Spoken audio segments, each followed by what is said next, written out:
لو عندكم بقى عزومه، دي افضل تتبيله للوراك او الفراخ المشويه في الفرن. الاول كده بجيب طبعا كل واحد حسب الكميه اللي عنده، بجيب حبه كده حوالي نص كيلو من الطماطم وحوالي نص كيلو من البصل، كل ده في الكبه مع فلفل احمر.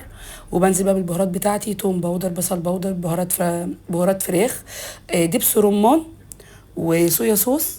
من كل حاجه 3 4 معالق كبار، وطبعا حبه زيت وعصير ليمون وحبه من الخل. بتبل بقى الكلام ده كله في قلب الوراك. انا كنت هنا عامله وراك. طبعا بسيبها، طبعا يفضل تتساب التتبيله دي مثلا من ساعه لساعتين، ولو قبلها بيوم هيبقى طبعا افضل واحسن.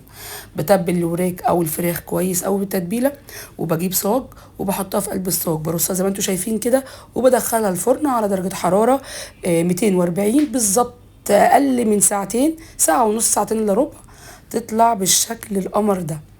والصوص بتاعها ما شاء الله، مش محتاجين تحطوا صوص، هو التتبيله هتنزل الميه بتاعتها، الفراخ هتستوي في قلبيها، من بره كده هتبقى مقرمشه ومن جوه طريه جدا وطعمها روعه. ممكن جنب الصوص ده نعمل مثلا رز بالبهارات، رز اصفر، زي ما تحبوا.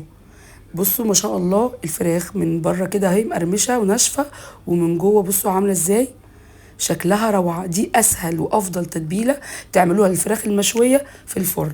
لو الوصفه عجبتكم، لايك وشير واشتراك في